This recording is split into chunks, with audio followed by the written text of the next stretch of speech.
Temer é ter mais fé no mal do que em Deus. Deus é minha luz e minha salvação. A quem temerei? Deus é o baluarte de minha vida. De quem terei medo?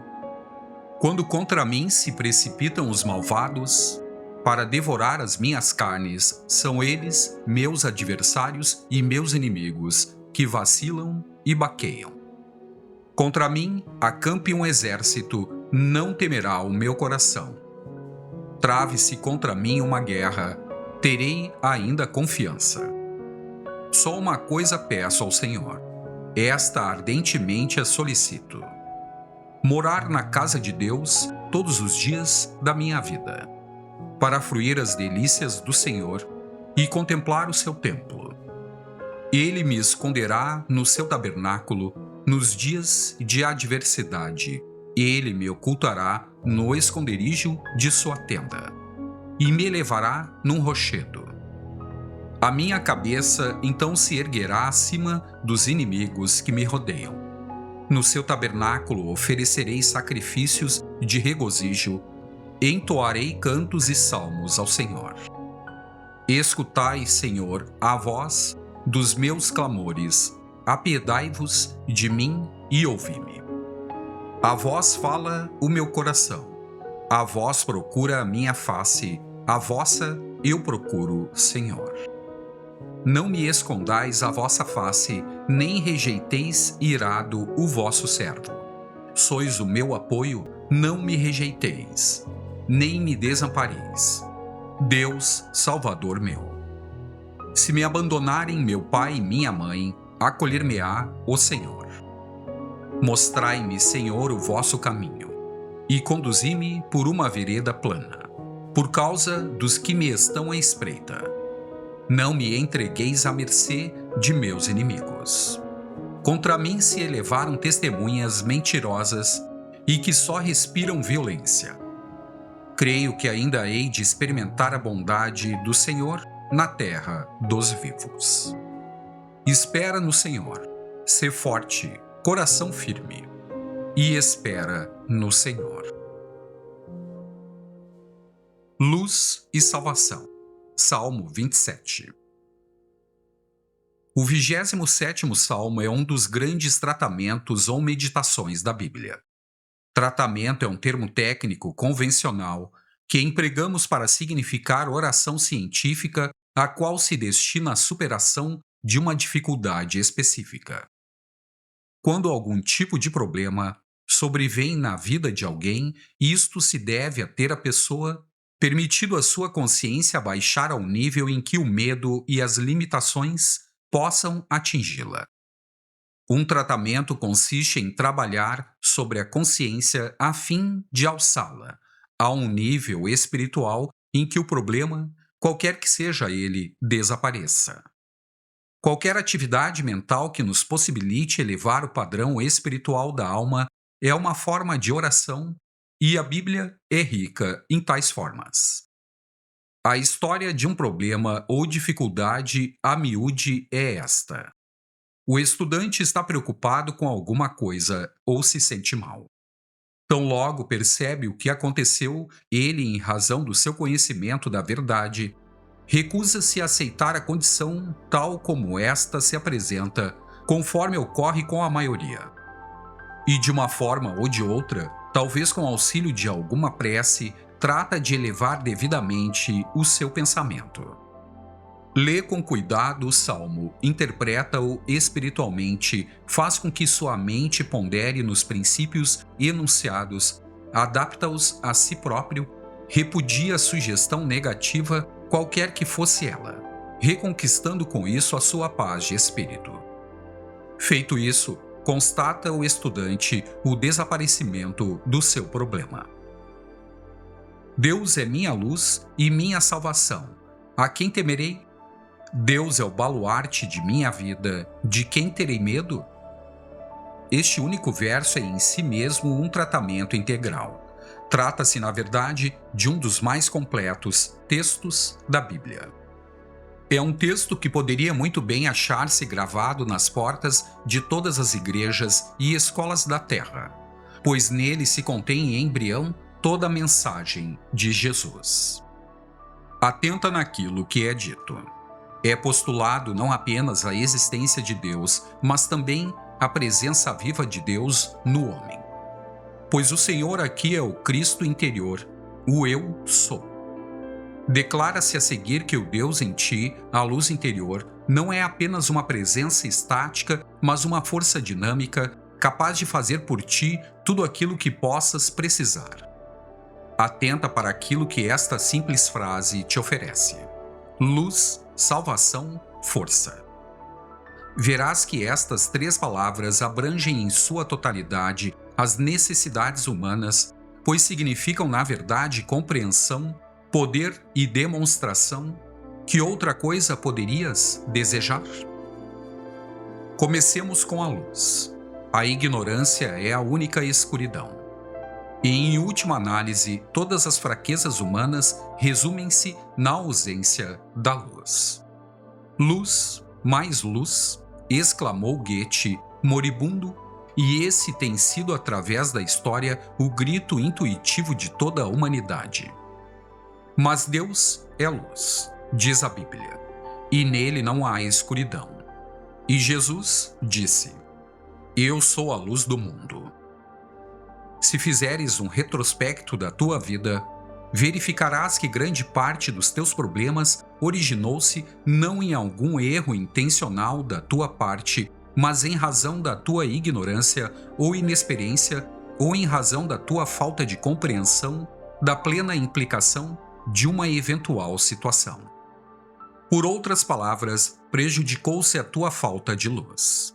Pois bem, a Bíblia explica aqui que o poder divino será a tua luz, e que podes adestrar-te para lançar mão dele sempre que necessário se torne. Deus é o baluarte de minha vida. Tendo-nos prometido luz, prossegue o Salmo prometendo-nos agora a força e o poder. Cumpre-nos ter o poder de fazer tudo aquilo que precisamos fazer, enfrentar tudo aquilo que se apresente, vencer todo e qualquer problema que nos surja na vida. Na verdade, um poder do alto nos é outorgado, de modo que não precisamos nos fiar nos nossos débeis esforços.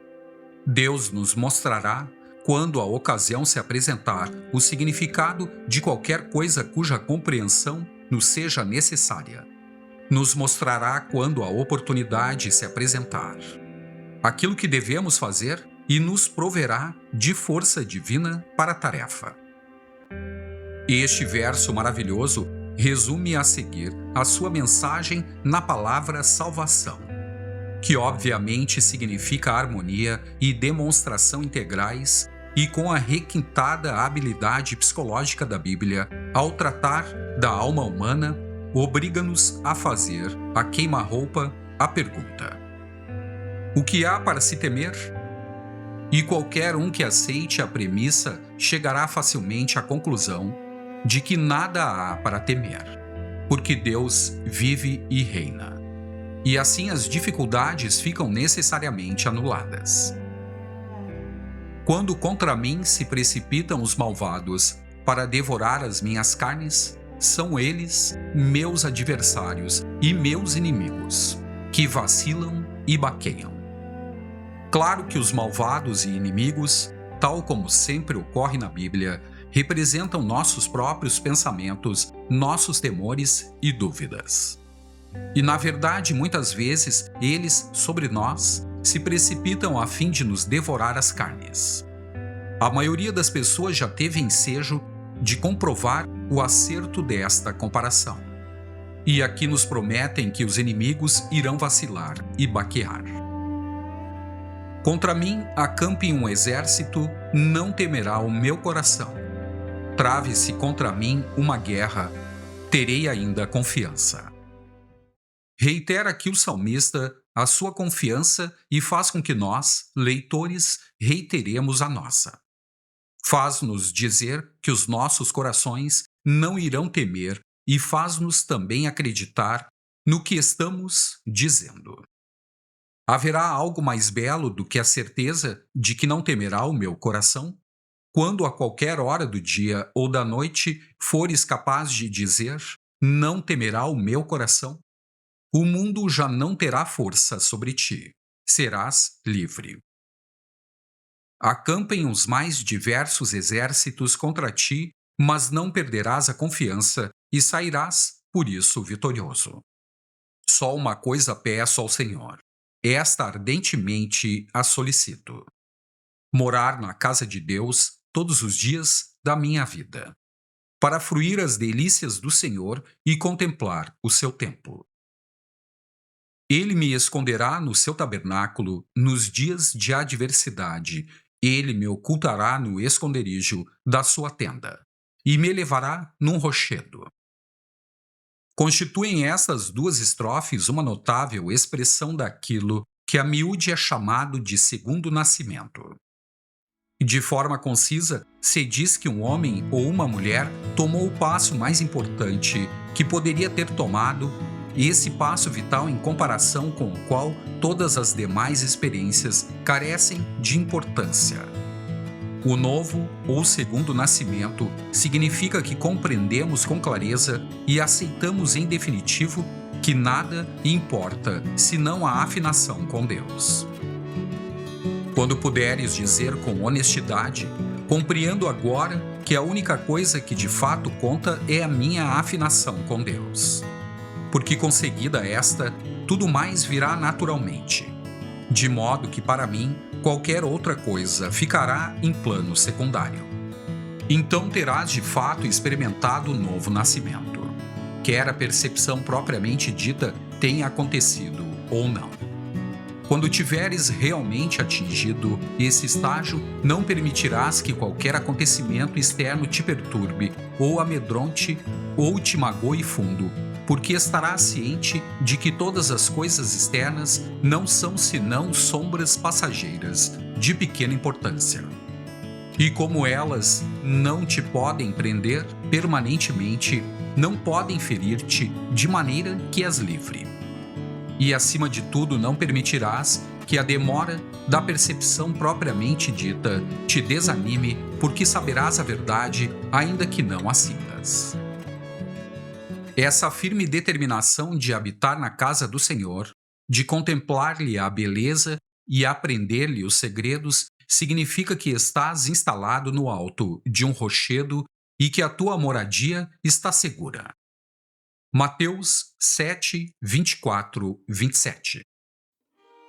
A minha cabeça então se erguerá acima dos inimigos que me rodeiam, no seu tabernáculo oferecerei sacrifícios de regozijo, entoarei cantos e salmos ao Senhor.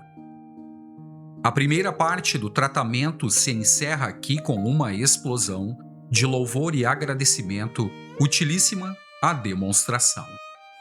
O canto, conforme sabemos, é sempre na Bíblia a suprema expressão de júbilo e exaltação. Notamos aqui que ergue-se a cabeça acima dos inimigos que nos rodeiam. Não é apenas uma representação gráfica da vitória, mas também um importante símbolo metafísico. A cabeça é a expressão corporal da capacidade humana de conhecer a verdade divina, e obviamente é através da ampliação da compreensão que superamos as limitações. Escutai, Senhor, a voz dos meus clamores. Apiedai-vos de mim e ouvi-me. A vós fala o meu coração. A vós procura a minha face. A vós eu procuro, Senhor. Não me escondais a vossa face, nem rejeiteis irado o vosso servo. Sois meu apoio, não me rejeiteis, nem me desampareis. Deus, Salvador meu. Se me abandonarem meu pai e minha mãe, acolher-me-á o Senhor. O salmista emprega aqui a forma dramática de dirigir-se ao Senhor. Isso confere vivacidade e intensidade à oração. Mas o autor está realmente afirmando que Deus nos ouve quando a Ele apelamos com todas as nossas forças. A seguir assevera de diversas maneiras que Deus atende às orações. A forma afirmativa é, via de regra, a mais eficaz para sanar uma condição determinada mas não hesites em dirigir-te a Deus quando te sentires inclinado a fazê-lo. Não abandones nenhuma espécie de oração.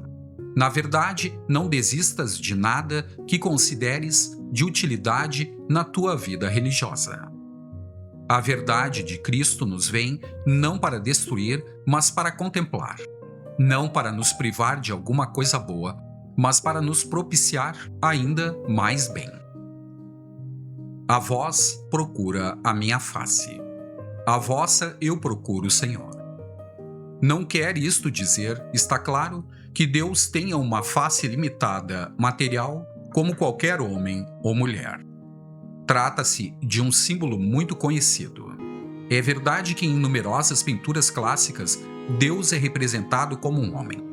Geralmente um homem de cerca de 60 anos de idade usando barba. Mas trata-se apenas de uma convenção artística de aceitação generalizada.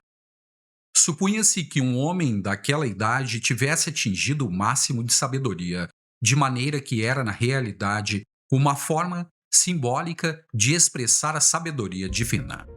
O rosto simboliza a capacidade de reconhecimento. Na vida diária, é pelo rosto que reconhecemos as pessoas e não pelas mãos e pelos pés, por exemplo, e procurar a face de Deus significa procurar o reconhecimento da presença de Deus até a percepção de maneira a conhecê-lo sensivelmente. O salmista afirma enfaticamente que Deus não pode nem vai ocultar a sua face aos seus filhos e reforça a assertiva acrescentando que mesmo que o pai e a mãe nos abandonem, Deus não nos deixará. No Oriente, onde o vínculo de família é tão forte que se sobrepõe a todos os motivos de cunho pessoal, a presente afirmação tem de fato grande significação.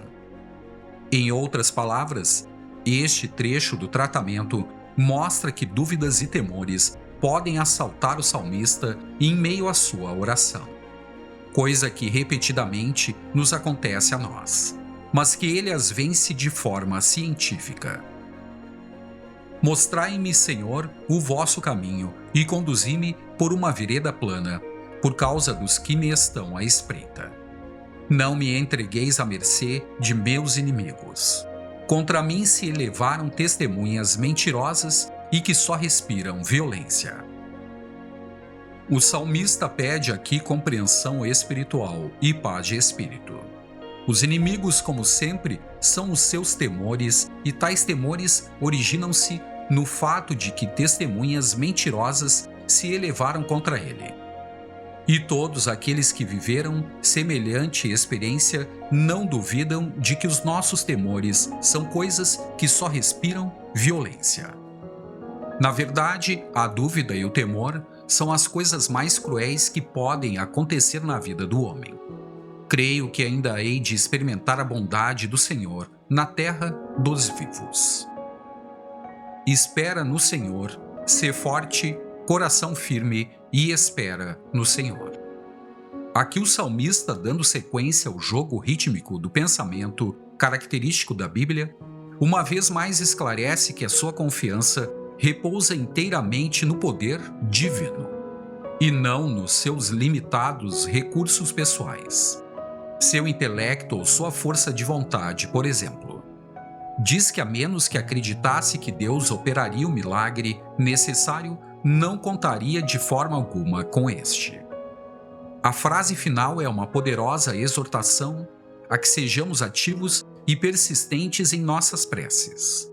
Cumpre rezar sem desfalecimentos. Esperar no Senhor não significa que devamos negligenciar um problema, esperando que Deus surja para solucioná-lo. Significa isto sim intensificar a atividade espiritual.